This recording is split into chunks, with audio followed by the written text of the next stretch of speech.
À la une de ce journal, le président de la République participe à la séance d'ouverture de la 78e session de l'Assemblée générale des Nations unies en présence de nombreux chefs d'État et de gouvernement membres de l'organisation. Le président de la République s'entretient à New York avec le Premier ministre espagnol et le président de la phase de transition en République de Guinée-Conakry, chef de l'État.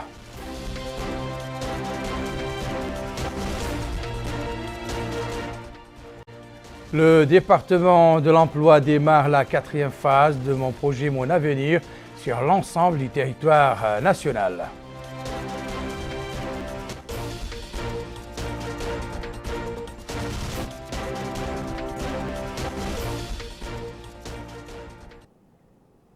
Mesdames, Messieurs, bonsoir et bienvenue parmi nous. Direction New York et plus précisément le siège de l'Assemblée générale des Nations unies où le président de la République, Mohamed Ould Cheikh El Ghazouani, a participé ce mardi à la séance d'ouverture de la 78e session de l'organisation aux côtés de nombreux chefs d'État et de gouvernement.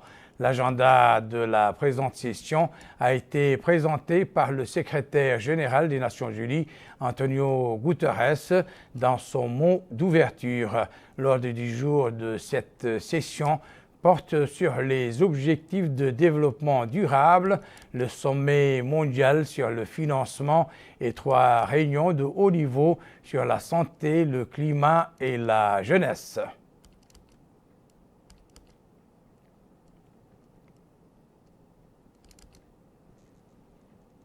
À marge de la session, le président de la République a eu une entrevue avec le Premier ministre espagnol, Pedro Sánchez, centrée sur les relations bilatérales entre les deux pays et les moyens de les développer et de les renforcer, ainsi que sur les derniers développements de la situation régionale et internationale.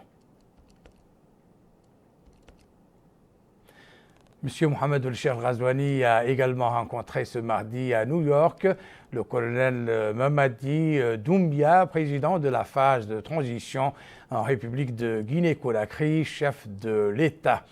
La réunion a porté sur les moyens de développer et de renforcer les relations bilatérales entre les deux pays frères. Cet après-midi, le président de la République a assisté à un déjeuner offert par le chancelier allemand Olaf Scholz au siège de la délégation permanente de la République fédérale d'Allemagne aux Nations unies à New York.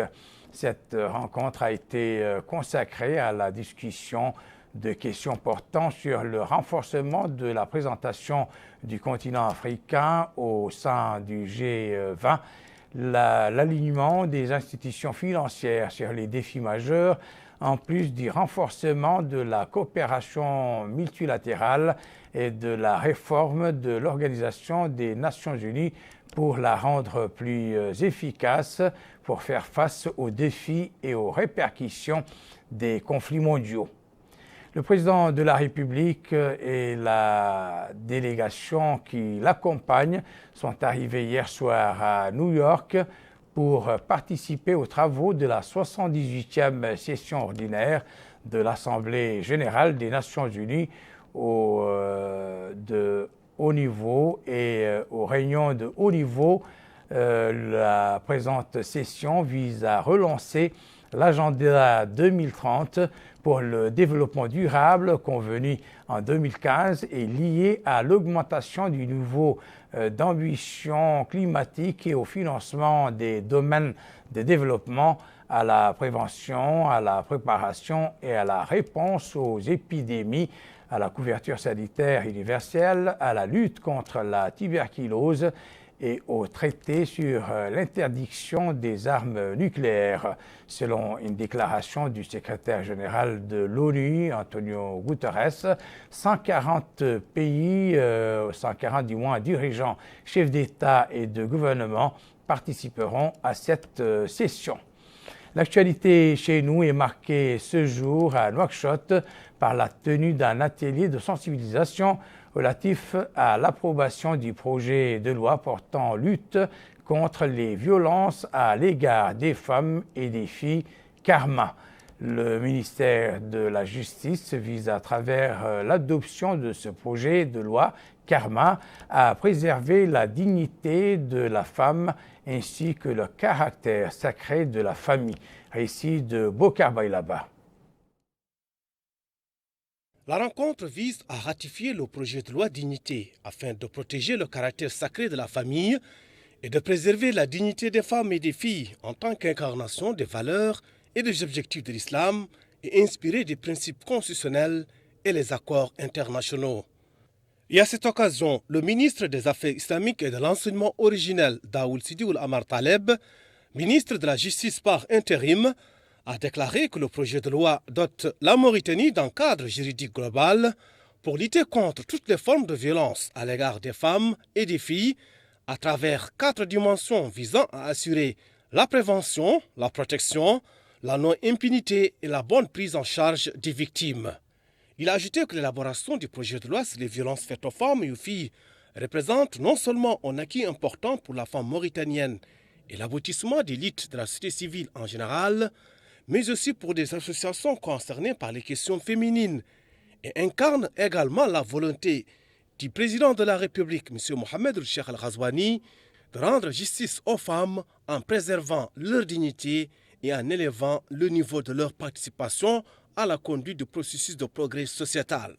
Pour sa part, le président du Conseil supérieur des fatwas et des recours gracieux Islam Ould-Seyd El-Mostaf a indiqué que le Conseil a modifié certains articles. De manière générale, le Conseil supérieur des fatwas et des recours gracieux estime que le projet de loi Dignité répond à tous les objectifs et exigences auxquelles aspirent toutes les parties, à savoir élever le niveau d'honneur et d'équité des femmes et améliorer leur position juridique et sociale. Pour sa part, le secrétaire général adjoint de l'Association des éléments mauritaniens, Taleb Khiyar Ould Cheikh Mamin, a indiqué que l'islam préserve la dignité de la femme et élève son statut, rappelant que l'islam est la première religion qui a donné aux femmes tous leurs droits en fonction de leur personnalité. Je vous le disais dans les titres, le ministère de l'Emploi et de la Formation professionnelle a lancé ce mardi la 4e phase du programme Mon projet, mon avenir sur l'ensemble du territoire national. L'annonce du coup d'envoi du programme a été faite par la ministre du département, Zainabou Ntahmedna, au cours d'un point de presse dans lequel elle a souligné que son ministère finance les chefs de projet parmi les jeunes leaders à travers la composante Mon projet, mon avenir. Mohamed Khattat. Il s'agit du lancement par le ministère de l'Emploi et de la Formation professionnelle de la 4e opération d'accompagnement et de financement des micro, petites et moyennes entreprises qui s'inscrit dans le cadre du programme Mon projet, mon avenir. Programme que le gouvernement a mis en place pour lutter contre le chômage des jeunes et des femmes, encourager et soutenir les auto-entrepreneurs sur l'étendue du territoire national. L'occasion pour la ministre de l'Emploi et de la Formation professionnelle, Mme Zainabou Ntahmedna, de souligner que cette large participation traduit l'intérêt particulier qu'accorde le gouvernement à l'éradication du chômage et à la création des opportunités d'emploi à travers la modernisation du leadership des affaires, en particulier pour les jeunes et les femmes, conformément à l'esprit et à la lettre du programme du président de la République, M. Mohamed El-Cheikh Al-Ghazouani. Elle a précisé que la 4e édition du programme Mon projet, mon avenir, qui est lancé aujourd'hui, va permettre de financer 2000 petites et moyennes entreprises, des sociétés industrielles et agricoles et 2000 projets générateurs de revenus, ainsi que la création de 6500 opportunités d'emploi directs. Parmi les avantages de cette édition, a-t-elle souligné, son insistance sur les projets commerciaux qui renforcent les possibilités économiques de chaque wilaya, en plus de la création d'un système d'accompagnement qui dispense des services de conseil afin de pérenniser les activités des petites et moyennes entreprises et les opportunités d'emploi qu'elles offrent. D'où, dit-elle, le nécessaire appui des partenaires techniques et financiers, remerciant du coup l'Agence française de développement et l'Union européenne. La cérémonie a connu la projection d'un documentaire sur certains bénéficiaires des financements du programme Mon projet, mon avenir, ainsi qu'un exposé sur les objectifs stratégiques du programme qui sont de promouvoir les micro, petites et moyennes entreprises, l'auto-emploi sur l'ensemble du territoire national, entre autres. Pour plus de détails sur ce programme, j'ai eu l'honneur de recevoir en direct le conseiller de la ministre de l'Emploi et de la Formation professionnelle, M. Diagana Amadou Fodé. Monsieur le conseiller, bonsoir. Bonsoir. Quels sont les projets éligibles dans le cadre de la 4e phase du programme Mon projet, mon avenir que votre département a lancé aujourd'hui? Merci beaucoup. Tout d'abord, Bismillah ar-Rahman ar-Rahim wa sallallahu ala nabiyil karim. Je voudrais tout d'abord remercier la télévision Al-Mauritania pour cette opportunité qu'elle nous offre pour parler en détail de ce programme et de manière très spécifique de cette 4e édition qui a effectivement, comme vous l'avez dit et précisé dans le reportage, a été lancée officiellement cet après-midi par son Excellence Madame la Ministre de l'Emploi et de la Formation professionnelle, en présence de plusieurs de ses homologues. Et ce programme, cette 4e édition du programme Mon projet, mon avenir, vise effectivement à financer et à accompagner un certain nombre d'entrepreneurs, 2000 en tout, sur le territoire national dans toutes les wilayas de la Mauritanie. Et c'est des projets qui relèvent des secteurs productifs. Nous en avons retenu 9 secteurs et domaines d'activité qui sont de manière spécifique l'agriculture, l'élevage, la pêche, les BTP, les TIC innovants, l'environnement, la petite industrie, la transformation et la valorisation des produits locaux et évidemment les services. Ce qu'il faudrait effectivement rappeler et davantage, c'est que toute activité commerciale qui consiste à l'achat et vente directe sans valeur ajoutée est la seule type d'activité qui n'est pas éligible, aussi bien dans le programme en général que cette 4e édition en particulier. Monsieur le conseiller, à combien sont plafonnés les financements consentis ou retenus lors de cette session? Au projet, bien sûr. Effectivement, dans le cadre de ce programme, nous mettons à la disposition des candidats à la 4e édition 4 produits. Il y a le produit de financement de petites et moyennes entreprises, dont le financement varie de 500 000 anciens Ouguiya jusqu'à 5 millions anciens Ouguiya, et des produits, 3 sortes de produits qui sont des financements moins élevés. C'est ce que nous avons appelé les nanosleuves. Il y a les nanosleuves simples dont le financement varie entre 10 000 de nos Ouguiya jusqu'à 100 000. Et puis le nanosleuve plus et le nanosleuve mehenti dont les financements varient entre 100 000 et 500 000 Ouguiya. Donc ce sont là les plafonds de financement que nous avons selon les produits auxquels les candidats postulent. Et quel bilan pouvez-vous tirer des précédentes éditions de ce programme, tant en termes de réussite que de remboursement? Autrement dit, est-ce que les gens sont de bons payeurs? Merci. Une question assez pertinente par rapport au bilan.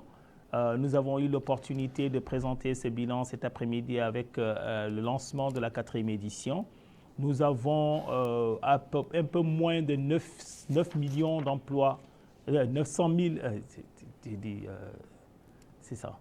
Nous avons un peu moins de 9 000 emplois directs qui ont été créés par les près de 2 900 entreprises qui ont été financées pendant ces 3 ans. Effectivement, dans ce genre de type de projet, nous avons des projets qui marchent extrêmement bien, qui remboursent par conséquent très bien, et des projets qui marchent moyennement bien et d'autres qui ne marchent pas du tout, qui ont des difficultés pour lesquelles nous travaillons avec les bénéficiaires pour pouvoir surmonter ces difficultés. Donc nous avons des taux de remboursement qui varient pour certains instruments entre 50 et 80% de taux de remboursement. Monsieur Diagana Amadou Fodé, merci. Je rappelle que vous êtes le conseiller de la ministre de l'Emploi et de la Formation professionnelle. On poursuit l'actualité. 120 millions émérits, c'est l'enveloppe allouée par le gouvernement du Japon à notre pays à travers le commissariat à la sécurité alimentaire. C'est ce qu'a annoncé l'ambassadeur du Japon au cours d'une rencontre. C'était aujourd'hui avec la commissaire à la sécurité alimentaire. Le diplomate japonais a fait savoir que cette attribution provient de la vente du riz japonais pour l'année 2021 visant à soutenir la sécurité alimentaire à Mauritanie. Bokar Bailaba. 120 millions de nouvelles ouguiyas, c'est le montant de l'aide financière accordée à notre pays par le Japon. L'objectif est de soutenir notre pays dans le domaine de la sécurité alimentaire. Et à cette occasion, la commissaire à la sécurité alimentaire, Mme Fatimetou Mitratri, s'est réjouie de l'approbation du gouvernement japonais d'allouer son montant à la Mauritanie pour soutenir ses efforts en matière de sécurité alimentaire, en particulier en ce qui concerne les distributions gratuites de nourriture, le renforcement de la résilience de la population, le soutien aux efforts du ACER dans le domaine des interventions d'urgence liées aux catastrophes et le renforcement des moyens de l'Observatoire de la sécurité alimentaire. Elle a également exprimé ses remerciements au gouvernement japonais pour son généreux soutien à notre pays dans ses efforts de développement, soulignant sa satisfaction quant au niveau de la coopération existante entre les deux pays. Ainsi, le Japon ne ménagera aucun effort pour soutenir notre pays dans ses efforts d'assurer la sécurité alimentaire. Il convient de rappeler que le programme d'assistance alimentaire japonais pour la Mauritanie a débuté en 1981 avec son implémentation presque chaque année depuis plus de 40 ans. La fonds de contrepartie obtenue par la vente du riz a permis au gouvernement mauritanien, pour le biais du CSA, de continuer à mettre en œuvre plusieurs programmes pour l'enforcement de la sécurité alimentaire en Mauritanie. Aujourd'hui, je suis ravi de vous annoncer que le CSA exécutera 4 projets, à savoir l'opération de distribution gratuite, appui à la réponse aux situations d'urgence, programme de renforcement de la résilience en milieu rural et l'enforcement de l'Observatoire de la sécurité alimentaire et appui à la collecte des données sur la situation alimentaire du pays. À noter que le programme d'aide alimentaire japonaise au CSA s'étend sur une période de 40 ans. La Haute Autorité de la Presse et de l'Audiovisuel, APA, accueillit en son sein un nouveau membre, en l'occurrence Cheikh Raj El Alioune. Il a prêté serment aujourd'hui devant le président de la Cour suprême, Cheikh Ahmed Ould Sid Ahmed. Le nouveau membre, à la demande du président du tribunal, a levé la main droite et juré par Allah d'accomplir sa mission en toute honnêteté, de l'exercer en toute impartialité et intégrité, conformément à la Constitution et aux lois de la République islamique de Mauritanie, et de préserver la confidentialité des délibérations, même après la fin de ses fonctions. Après quoi, le président de la Cour suprême a prononcé son accréditation en tant que membre du Conseil de la Haute Autorité de la Presse et de l'Audiovisuel. L'actualité est marquée par ailleurs ce mardi par l'organisation d'un atelier de formation pour familiariser un groupe d'imams de mosquées des 3 wilayas de Nouakchott avec le contenu des lois pénalisant les pratiques d'esclavage et la traite des êtres humains. La rencontre est organisée par l'Autorité nationale de lutte contre la traite des personnes et le trafic illicite de migrants relevant du Commissariat aux droits de l'homme, à l'action humanitaire et aux relations avec la société civile. Récit Mohamed Khattab. Il s'agit de familiariser une vingtaine d'imams de mosquées des 3 wilayas de Nouakchott avec le contenu des lois pénalisant les pratiques esclavagistes et la traite des êtres humains. La rencontre organisée par l'Autorité nationale de lutte contre la traite des personnes et le trafic illicite des migrants, relevant du commissariat aux droits de l'homme, à l'action humanitaire et aux relations avec la société civile, a été l'occasion pour le commissaire adjoint aux droits de l'homme, M. Rassoul Ould Khal, de souligner que l'atelier au profit des imams découle de la position privilégiée dont jouit l'imam au sein de la société et son rôle central en tant que guide, enseignant, modèle et éducateur idéal pour la société. Cela est d'autant plus vrai que l'objectif est de sensibiliser les imams pour augmenter leur contribution à la réussite de la campagne menée par le commissariat aux droits de l'homme et aux efforts de conscientisation et d'éducation des populations sur le contenu des législations nationales visant à protéger et à promouvoir les droits de l'homme. À son tour, le directeur de l'Autorité nationale de lutte contre la traite des personnes et le trafic illicite des migrants, M. Cheikh Tourad Abdel Malik, a rappelé l'importance que jouent les imams dans l'orientation et l'éducation de la société, notant que le commissariat aux droits de l'homme coordonne avec le département des affaires islamiques afin de renforcer la contribution des imams dans la sensibilisation de la population sur le contenu des lois nationales pénalisant les pratiques esclavagistes. Il est à noter que l'atelier a été marqué par la présentation d'exposés suivis de discussions qui ne manqueront pas d'avoir un impact important de nature à influer sur les perspectives de la société et l'orienter dans le sens du renforcement de la cohésion nationale et de l'harmonie sociale. Direction la ville d'Alep qui a abrité ce mardi un atelier technique au profit des équipes de travail dédiées à la stratégie nationale de protection sociale. La rencontre organisée par le ministère de l'économie et du développement durable, en partenariat avec le Fonds des Nations Unies pour l'enfance, vise à alléger les souffrances des groupes vulnérables et à aider les personnes à faire face aux risques de la vie. Mohamed Khattab. Alep, la capitale du Brakna, a abrité ce matin le lancement des travaux d'un atelier technique au profit des équipes de travail dédiées à la stratégie nationale de protection sociale, organisée par le ministère de l'économie et du développement durable en partenariat avec le Fonds des Nations Unies pour l'enfance, l'UNICEF. Supervisant l'ouverture de cet atelier qui dure 4 jours, le secrétaire général du ministère de l'Action sociale, de l'enfance et de la famille, M. Ahmed Dou a mis en exergue l'attention accordée par le président de la République, M. Mohamed Cheikh Al-Qazouani, à la justice sociale comme voie et approche de l'équité et de la lutte contre la pauvreté et la fragilité. Ould Khal a passé en revue les efforts déployés dans le passé à travers l'élaboration et la mise en œuvre de nombreux programmes à caractère social et économique visant à améliorer la situation sociale de milliers de familles et de personnes nécessiteuses, indiquant que le chevauchement de ces programmes a empêché la réalisation de l'objectif souhaité, d'où la nécessité de les intégrer et de les coordonner. Pour sa part, le maire de la commune d'Alep, M. Youssouf Ould Cheikh Al-Qadi, a remercié les hautes autorités du pays pour leur préoccupation à l'égard des couches vulnérables, soulignant l'importance de la stratégie nationale de protection sociale en raison du rôle qu'elle joue dans la réalisation du bien-être social. Il importe de souligner que la stratégie de protection sociale vise à contribuer à alléger les souffrances des groupes vulnérables et à aider les personnes nécessiteuses à faire face aux risques de la vie. Et nous terminons par l'actualité pluviométrique, marquée ces dernières heures par des pluies relativement importantes sur un certain nombre de nos villes et localités de l'intérieur. Voici les hauteurs relevées aujourd'hui.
À présent, le rappel des principaux titres de cette édition. Le président de la République participe à la séance d'ouverture de la 78e session de l'Assemblée générale des Nations unies en présence de nombreux chefs d'État et de gouvernement membres de l'organisation. Le président de la République s'entretient à New York avec le Premier ministre espagnol et le président de la phase de transition en République de Guinée-Conakry, chef de l'État.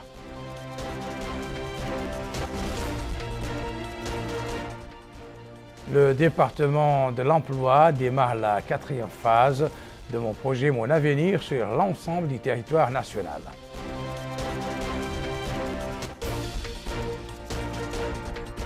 C'est la fin de cette édition. Merci pour votre attention. Excellent moment avec le reste des programmes d'El Mauritania. Au revoir.